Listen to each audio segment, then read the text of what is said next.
আপনারাই বলেন তো সব জায়গায় কি দোয়া দিয়ে কাজ হয় ভাই? এই গ্রামের নাম কি?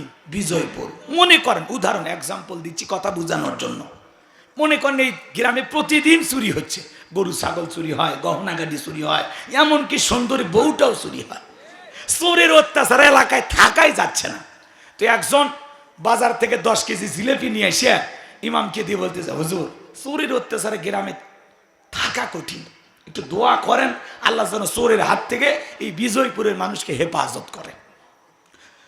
এবার হুজুর এশার নামাজ আদায় করে দোয়া করে বলতেছে, আল্লাহ চোরের হাত থেকে এই বিজয়পুরের সোনা দানা গহনা কাঠি সুন্দরী বউ টাকা পয়সা গরু ছাগল সবকিছু হেফাজত করো। চোরও হাত তুলে কয় জিলেপি খাওয়ার আশায় আমিন আমিন আমিন।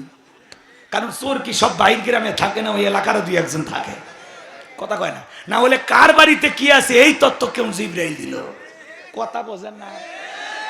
অবশ্যই ওই গ্রামের